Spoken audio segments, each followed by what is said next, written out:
Bom dia, primeira série. Vamos para a nossa aula 2 de Física da semana, tá? E vamos fazer a correção da nossa tarefa da aula de ontem, tá? Vocês tinham lá 2 exercícios sobre força de atrito para resolver. E vamos lá para a correção, então.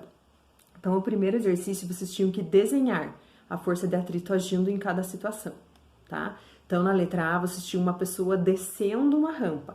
Quando a pessoa está descendo, a força que puxa ela para baixo, né, o peso tangencial, a tendência de escorregamento está para baixo. Então, a força de atrito age para cima, tá? Vocês tinham que desenhar uma flechinha para cima. E na letra B, que a pessoa está subindo a rampa, é a mesma coisa, que a tendência de escorregamento continua para baixo. Então, o atrito está agindo para cima, ajudando a pessoa a subir, tá? Eu já coloco aí a imagem do gabarito para vocês, tá?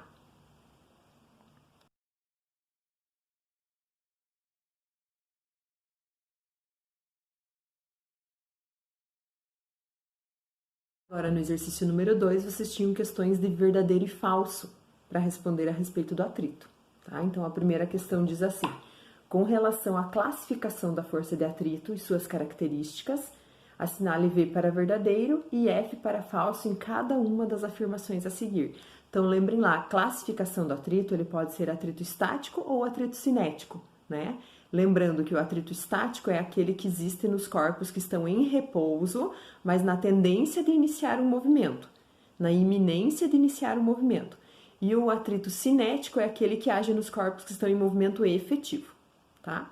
Então, vamos ver a letra A, dizia assim: quando colocamos um corpo para deslizar sobre o outro em uma superfície com atrito, é mais difícil colocá-lo em movimento do que mantê-lo em movimento. Então, observem o que a gente viu a respeito do atrito estático e cinético. O atrito estático é sempre maior do que o cinético. O coeficiente de atrito estático é sempre maior que o cinético. Então, é verdadeiro? É mais difícil iniciar o movimento de um corpo do que depois mantê-lo em movimento. Na nossa aula eu dei o exemplo do guarda-roupa, né? A pessoa que estava tentando empurrar o guarda-roupa. Então, eu preciso fazer uma força maior para iniciar, para tirar o guarda-roupa do repouso. Depois que ele começa a escorregar, eu posso diminuir a força, porque daí para vencer o atrito cinético, eu preciso fazer uma força menor. Ele é menor do que o estático, tá? Então, a letra A é verdadeira.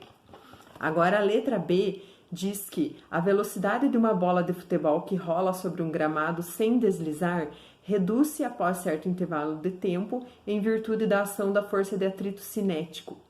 Ó, se a bola ela não está deslizando, é falsa, tá? Não é em virtude da ação da força de atrito cinético, é o atrito estático que segura os objetos, tá? Porque o atrito cinético, ele pode até existir, e se o objeto tiver uma força agindo nele, que tem o mesmo valor da força de atrito cinético, o objeto continua se movendo com velocidade constante, tá? É o atrito estático que faz a velocidade dos corpos diminuir. Então, é falsa a letra B. Agora, a letra C. O atrito cinético é proporcional ao valor da força que é aplicada sobre um corpo. Assim, quanto maior a força aplicada, maior a força de atrito contrária ao movimento. Não, gente, a força de atrito cinético, ela é constante, é sempre um único valor, tá? O atrito estático que é proporcional. Lembram que eu falei lá? Se, digamos, eu tenho um objeto que tem uma força de atrito estático máximo de 50 newtons. Se eu aplico uma força de 10, o atrito vai ser 10. Se eu aplico uma força de 20, o atrito vai ser 20. Se eu aplico uma força de 30, o atrito vai ser 30. Então, ele vai aumentando na mesma proporção da força que eu aplico, até chegar no valor máximo. A partir daí, se eu aplico uma força maior, o objeto entra em movimento, daí não é mais atrito estático, é cinético. E o cinético, ele só tem um valor, tá? Que depende só do coeficiente de atrito. Então, é falsa a letra C também, tá? A letra D. A força de atrito estático é máxima na iminência do deslizamento? Sim, quando ele está quase entrando em movimento, aquela força é a máxima que está segurando o objeto. A partir dali, se eu fizer uma força um pouquinho maior, ele entra em movimento e eu venço o atrito. Então, verdadeiro. Então, nós ficamos com as opções V, F, F, V. Tá bom? Então, façam lá a correção da tarefa. Se tiverem alguma dúvida, eu tô aqui.